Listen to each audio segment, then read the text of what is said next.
Good morning, everyone. Thank you. My name is Partridge. I work at IBM on server-side Swift developer tools and frameworks. This morning, we're going to take a look at some of the progress that's happened in the server world over the last year, some of the great new open source projects that have started, and also talk about what might be next for Swift on the server.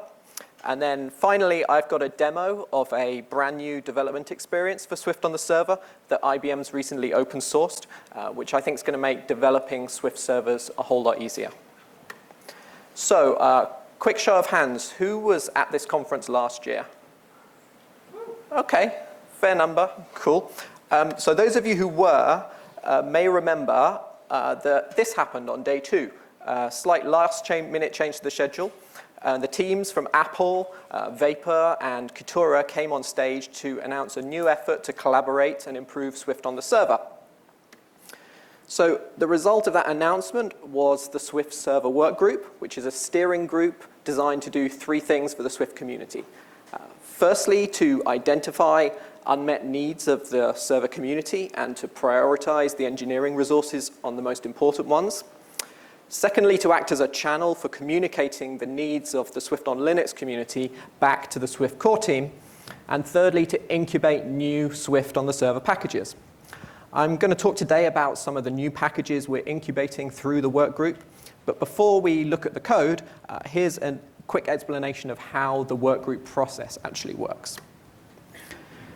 So the basic idea of the process is to provide a path that server-side Swift packages can follow to gain maturity and adoption by the community, and also to promote interoperability between different packages.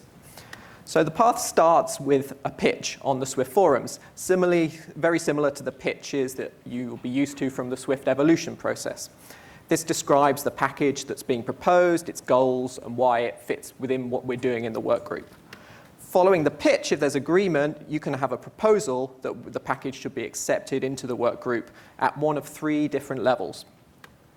So sandbox is the basic level. It means that the package meets kind of minimum requirements like using the Swift Package Manager, integrating with other workgroup packages, having CI, that kind of thing. To move to incubation, packages have to have use in production, steady flow of commits, and a broader number of contributors to them. And finally, graduated packages meet all of those requirements for a longer period of time and have a vote of confidence from the members of the workgroup. Periodically, we do review all of the packages that are being kind of shepherded through this process, and we would archive any that we felt kind of weren't meeting the requirements anymore. So for example, if a package wasn't responding to security vulnerability notifications or something like that. Okay, so that's the basic process. Let's have a look at some of the packages that have come through this during the last year. So the first package was Swift Neo, Apple's framework for writing high-performance network servers. And we kind of grandfathered this into the workgroup at graduated status. So Swift Neo is an amazing piece of technology. It's built on non-blocking I/O, and it offers implementations of key protocols like HTTP and WebSockets. Swift Neo 2 actually came out in March, and that adds a pure Swift implementation of HTTP2 and a new backend for HTTPS based on Google's boring SSL. And the Swift Neo team are really passionate about performance and robustness. And one fact I really love about this project is while Swift Neo itself is about 32,000 lines of Swift code, the test suite is actually 34,000 lines, which I think is something we could probably all aim for in our own projects. So Swift Neo was a great first project to welcome into the work group as it provides a foundation that we can build on top of. So the first problem that we decided to collaborate on solving was logging. So logging on the server was in pretty much a complete mess. Every existing library had created its own solution, which meant if you had an app that was composed of multiple Swift packages, the chances were you couldn't capture logs from each of those packages in a coherent way. Now, other languages have solved this problem already. So you may be familiar with the simple logging facade for Java or Python's logging API. Basically, the way those work is they provide an abstract API that anyone can use to emit log messages, and then you have a backend which can then receive those and send them wherever you want, whether that's to disk or over the network or whatever. So we decided to go for the same basic structure in the work group. So as the author of a server-side Swift app, it's easy. You just import the package, you create a logger, giving it an identifier, and then you can call methods on that logger to emit a log message from your app. Of course, there's different levels of log messages, the standard ones you might expect. So here I'm doing a fatal log message. And one nice thing you can do is change the level that the logger is currently logging at. So here we kind of change it and say we're going to do debug messages and above. One thing worth mentioning is that logger is a value type. So if you pass that logger off to somewhere else, which then changes the log level, that's only affecting that particular logger, not the original one, if that makes sense. Another nice feature that we added is the ability to attach metadata. So let's say you create a logger every time you get a new request coming into your app. You can attach a UUID to that particular logger, and then all the log messages that come out of that will be annotated with that information. So that's really crucial if you're handling like thousands of concurrent connections. You're like, which request actually generated this particular log message? OK, so that's how you emit log messages. What we also need is a way to persist those somewhere so that you can look at them later. So we need some backends. And the good news is that various different teams and communities have created backends for SwiftLog. They've got ones from Vapor, from Kitura. I wrote one as well. So this has been really great to see the adoption of this. We would like to see more, especially like cloud logging services like Splunk and Logstash, which are very popular. So hopefully we can see some more of that in the future. So after logging, the next area we wanted to look at was metrics. So metrics are a key part of server applications. This is like information like requests per second or memory usage, like capturing information like that and publishing it. So we took the same approaches with logging. So you have an abstract API for like generating these statistics, and then the ability to plug in a backend that can consume them. With metrics, we decided to have 4 different types in the API. We've got counters, recorders, gauges, and timers. I'll just explain what those all are. So a counter is the simplest metric of all. It's basically a number that just increases from 0. So you would use a counter for something like the number of requests you've handled so far on your server, or like the number of errors you've had, something that can only ever go up. Next is a recorder. So a recorder is for collecting data you might want to calculate statistics about, like a histogram. So you feed it data, and internally it can track like the minimum, the maximum, the average, that kind of thing. And it can also do like things like quartiles and centiles for you.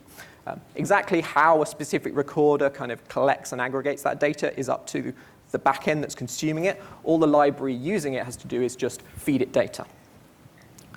Third type's a gauge. So a gauge is for something that goes up and down during the life cycle of your app, like the number of threads you're using or the amount of memory you're using. You could schedule a gauge to fire on a regular time interval, or you could update it any time that value changes. And finally, we have timers. So it's really common on the server to want to time how long something took. Like maybe you want to say, like, how slow are your database queries, or how long is your app taking to respond to something. So timers let you do that. They're very similar to recorders in that they offer you the like statistics and histogram type data, but you can also use timer for like rolling averages, like requests per second. OK, so we have this API that packages can use to generate statistics. And we actually already have a few backends for this as well.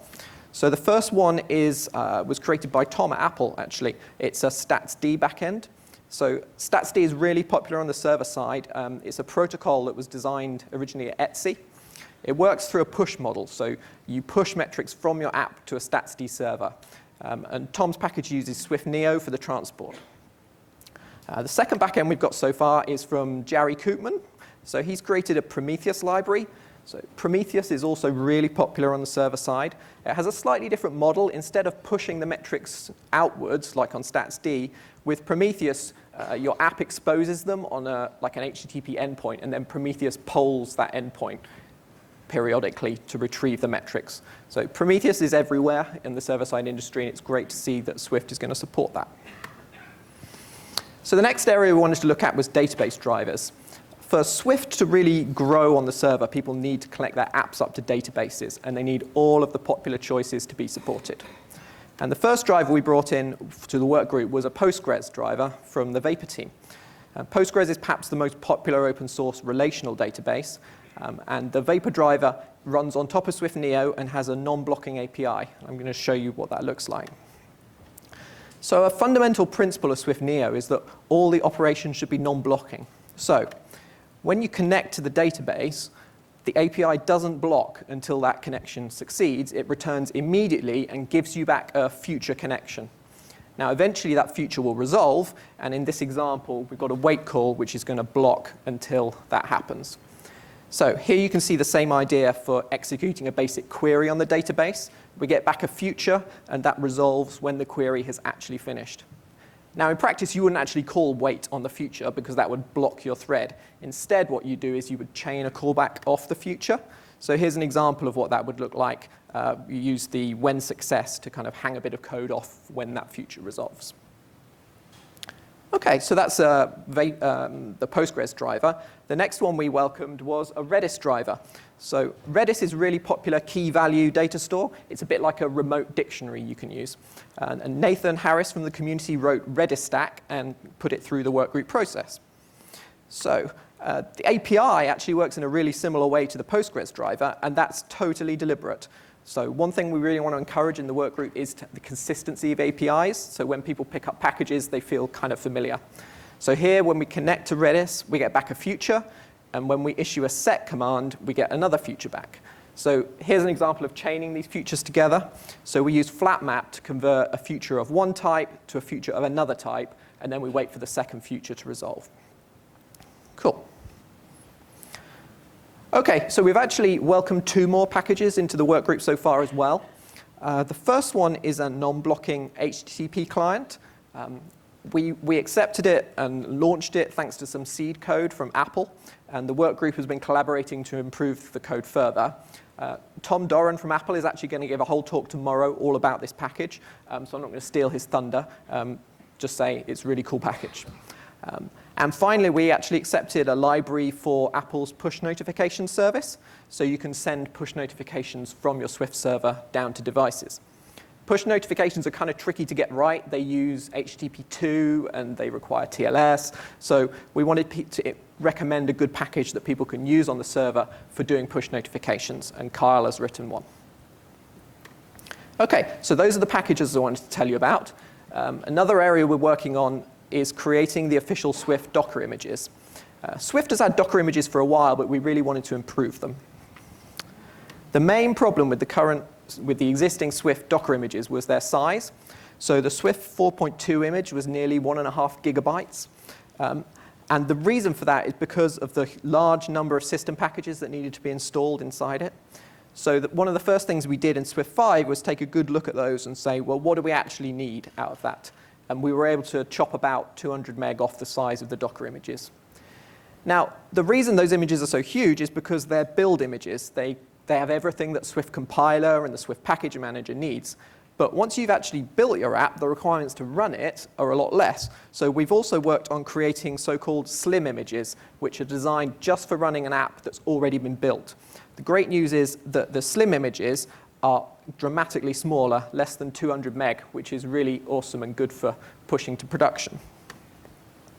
So how would you use a slim image? I don't know if you've used Docker before, but Docker has this cool feature called multistage builds.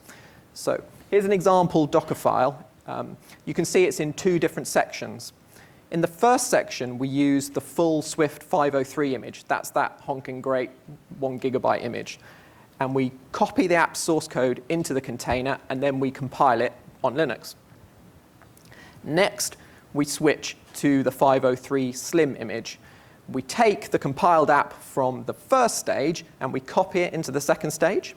In that way, we get a much smaller final image that we can then push to an image registry like Docker Hub, and you can run wherever you want. So another thing we wanted to do was to get more frequent releases of Swift on Linux. Because releases of Swift were tied to releases of Xcode, there were really gaps of a number of months between different releases, which is kind of unusual for successful open source projects. So one thing we did was we worked with the Swift core team to get Linux-only releases of Swift. It was really great that Apple supported us in doing this. And this year, we've seen much more frequent releases, basically monthly. There was a kind of a pause in May and June. Apple are kind of busy that time of year, but it's definitely been a big step forward. And the release window for Swift 504 is now open now, so people can get their fixes in a much more timely way. OK, so what's next for the work group? Well, we've got loads of ideas, but we'd love to hear yours as well. Here's my kind of personal wish list of things I'd like to see. So I'd like to see more database drivers. So we know there are database drivers out there at the moment, MongoDB, MySQL, these exist. It would be great to get those drivers into the workgroup process so we can do standardization on them and make sure that the APIs that those drivers are offering are consistent with the other ones that I've already spoken about. I'd also like to see a bit of more progress on Swift's failure story. So currently, if your server-side Swift app crashes, it can be really hard to see what's going on and get a decent stack trace out, especially if you've built your app in release mode. I have written a package which makes this easier, but really it's something that's going to need work in the Swift standard library and in the Swift runtime so that in future people get a much better experience when things go wrong. And finally, distributed tracing. So the idea behind this is basically, let's say your app is part of a cluster of microservices, all running in the cloud, talking to each other as part of one final big solution. How do you trace requests as they come in one end, bounce off a whole bunch of microservices, and then come back the other way? There are existing industry standards for kind of propagating HTTP headers between different microservices. At the moment, as far as I'm aware, Swift doesn't support any of that. And it would be really great if we could kind of standardize on that, because then people can start to plug their Swift microservices into their existing apps and get kind of end-to-end tracing of requests across that whole flow. OK, cool. Before I finish and I leave you, I'm just going to switch gears for a minute. And I've got an announcement to make about a new open source project from IBM. It's called AppSodi. And it's an integrated environment for developing and deploying cloud microservices. So today, if you're developing a Swift server in Xcode and you're running it on your Mac, that's a pretty easy experience, especially now that Xcode 11 supports Swift packages. But as soon as you want to take that app and you want to run it on Linux, you've been kind of on your own to figure that part out, and that's a pretty high hurdle for people. So we want to make it really easy to build and deploy Swift server apps in the cloud. So AppSodi is designed to solve that problem, and probably the best way to explain what it does is to see it. So I've got a short video demo of it working. OK, so is the video going to play? Oh, it didn't play.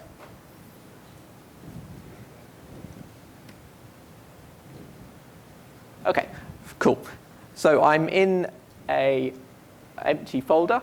And what I can do is I can type Appsodi list, and that will show me all the options of different languages I can work with Appsodi.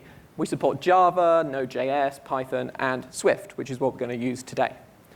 So I'm going to run Kitura init. So this is scaffolding out basically an empty Kitura application ready for me to use. Kitura is a popular server-side Swift framework, but we support Vapor and any other server-side framework as well. OK, so you can see I'm using the Xcode beta. And the reason I'm using the Xcode beta is I can show you the cool new support for Swift packages in Xcode 11. So if we open up the project in Xcode, bottom left, we can see Xcode 11 resolving all our Swift packages, cloning them from GitHub. It's going to figure out which versions. This warms my heart every time I see it happen. Like, this is just the coolest thing. OK. OK, so it's figured out which packages I need.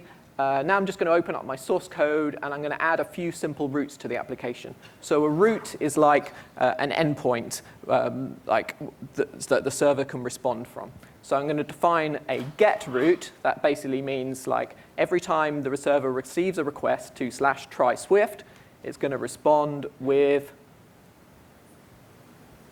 hello, New York. Awesome. OK, that's my first really simple route. And the second route I'm going to define is going to be called /boom, and we will see why in a moment. Okay, this time I'm going to ignore the request, the response, next, and all this is going to do is just crash my app. So if ever anyone hits /boom, game over. The app's going to crash. Okay, let's build and run this server. Now, because we're in Xcode, we're building and running on Mac. So effectively here, we're building a Mac app. So server runs, we accept connections. Now we can open up Safari and actually hit our server. So here's the splash screen for Kitura. And if we go to /try Swift, we can see that route that I just defined. Hello, NYC. Awesome. OK, so that was all running on Mac. What we actually want to be able to do is run this on Linux as well. And so what we can do is use Appsody to Appsody enable our existing application that we've just created. So by saying init Swift, it's going to clone down some assets from GitHub and pull a Docker image for us and get our app already set up so that we can build and run it on Linux. Now if we type Appsody run, it's actually going to use that Docker image that we just pulled down, and it's going to build our app inside a Linux container for us. So you can see it's doing pretty much the same thing that Xcode was doing, except this time it's all happening on Linux inside a container for us. And there you can go see the app's listening, and we can go back. If I hit refresh, we still see hello NYC, and this time it's actually the app running on Linux that we see. But one really cool thing is, now that the app's running, if we update our app, so we make a change to the code, best app update ever, you can see that in the logs, Appsody has noticed that the file has changed on disk, and it's rebuilt and restarted the application. And now if I hit refresh, I can immediately see that the app update has changed. So that's a pretty nice kind of iterative development experience.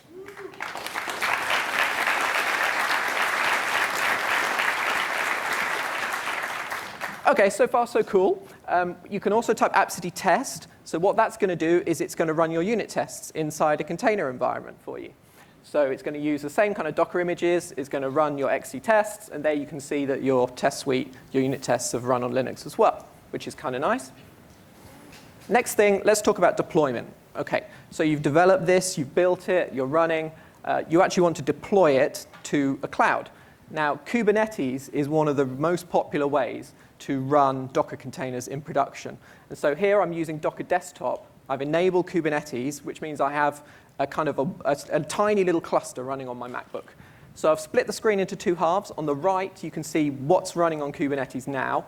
And on the left, I'm going to run some commands so that we can kind of deploy the app into the cluster.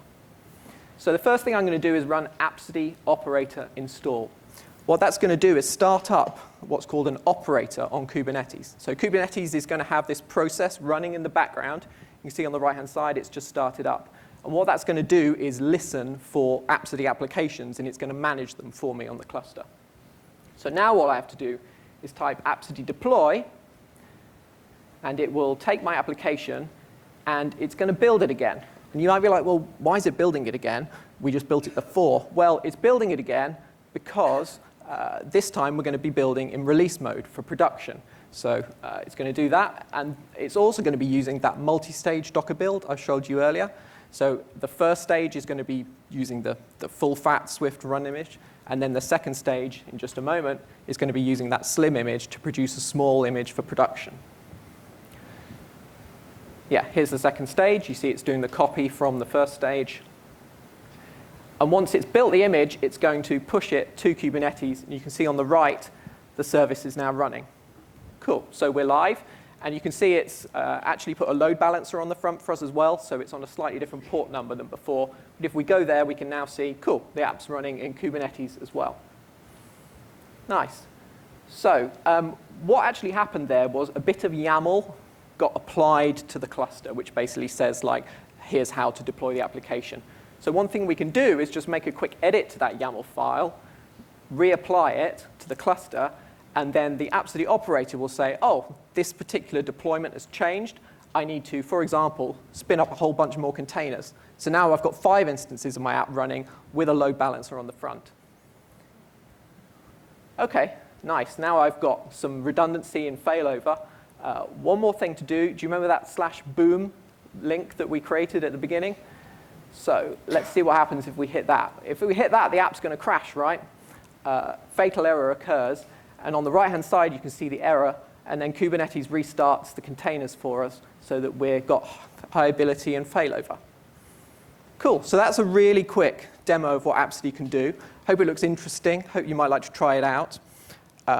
That's all I had for you today. If you're interested in talking about Swift on the server, you can check out the homepage on the swift.org website. There's the section of the forums, which is awesome as well. Loads of people talking there. Appsody is at appsody.dev. And IBM has a booth here as well, so feel free to stop by and talk to any of the team about what we're doing with Swift on the server. Thank you so much.